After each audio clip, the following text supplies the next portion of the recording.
Hi, folks. In this video, I want to talk very briefly, unusual for me, but very briefly about the short story A&P.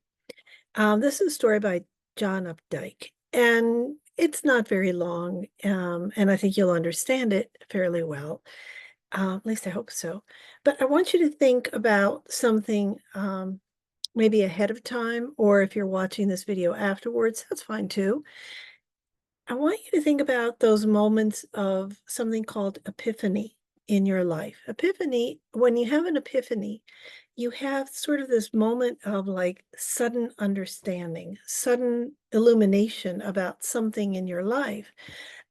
Sometimes people have an epiphany about a relationship that with a significant other, with a parent, with a sibling. Um, but how about an epiphany about yourself? When you come to some sudden, brilliant understanding of self, that's a really important epiphany, right? Um, you need to be thinking about in this story and in your life, way more important than this story, but in your life, about like who is it that really controls your life? Why is your life going the way it is? Is it because just sort of by default? Just because, well, that's just kind of the way it is, so it'll just keep being that way. Um, are you taking charge of parts of it? Is somebody holding you back from something, positively or negatively? I mean, you could be harming yourself perhaps in a ways that maybe someone's holding you back from that. But who really is in charge of your life? How does one ever take charge of one's life? I mean, I don't have the answer. I wish I did because I've had throughout my life, I've had epiphanies, regularly. It's still, I'm pretty old. I'm very old, and I'm good with that. But I keep having epiphanies. My daughter says that my favorite phrase tends to be, "I didn't know I could do that," and I think that's a wonderful thing to be able to suddenly see something that you couldn't see before, or you didn't see, or you weren't able to see before. In A&P, it seems like a very simple thing, and epiphanies tend to happen during very simple events. That Sammy, our main character, is working as a cashier at a checkout counter at an A&P.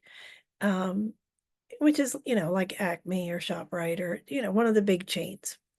And he's working at this supermarket, um, which is outside of a sort of a coastal community. So it's not like Wildwood, or it's not in Wildwood or Cape May. It's sort of like it would be inland. And this is important because these girls walk in and they start walking up and down the aisle, and he watches them. And he watches them, because they're attractive, but he's also somehow mesmerized by something. Isn't that a great word, mesmerized? By something about them, about their attitude, about their swagger, about something in their way of being. They're walking around in bathing suits. And this is a very kind of unusual thing in that town because it's not at the beach. Um, Stokesy is his best friend, Sammy's best friend, and Lingle is the manager of the store. And throughout the story, it's really very simple. You just see the world through Sammy's eyes. He's watching these girls. He's kind of interacting with Stokesy, who's his age exactly, but is married and has kids. Um, he's interacting with Langle, the manager, and suddenly something snaps. Suddenly he realizes in ways that he does not understand. He does not He doesn't understand it in the story. He does not understand it as we finish the story. We hope he understands it later, but suddenly something snaps. and he changes something. He changes his whole life. And he knows when he does, and I'm not going to tell you what, you got to read the story. He knows when he's doing this, when this epiphany is happening, he knows it's going to be hard.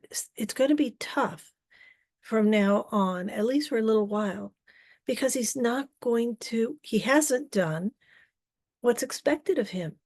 He's totally gone against what he's always done and what has always been kind of what his path should be.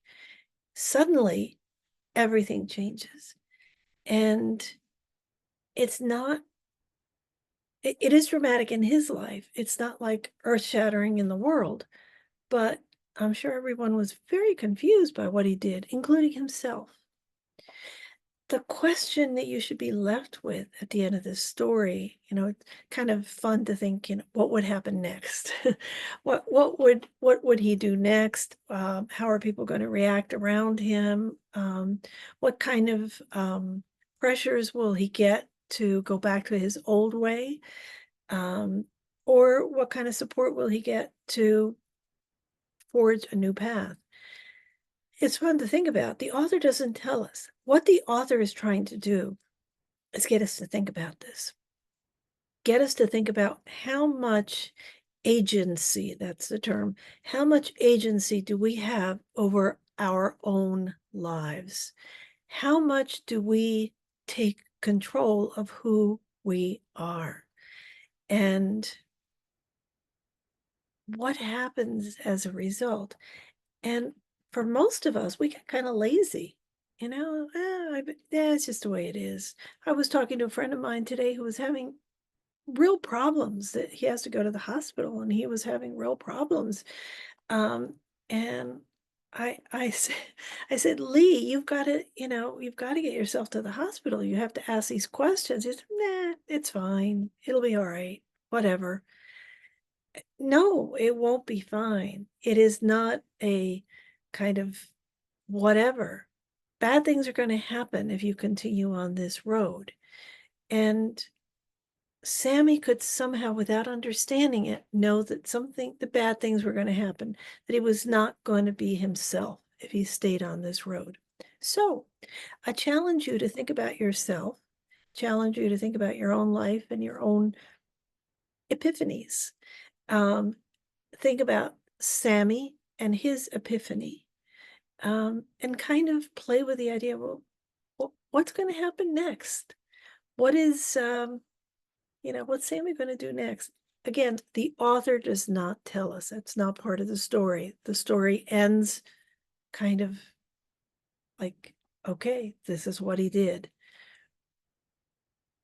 But Updike is challenging you to think about your own regular, everyday life and sort of what do you do to change it or not change it? Maybe you don't need an epiphany right now. Maybe everything's fine. Maybe everything's exactly right. I don't know. That's for you to decide about yourself. What I do know is you got to be thinking about it. We all have to be thinking about it for ourselves. Okay, I hope this helps a little bit. See you later. Bye.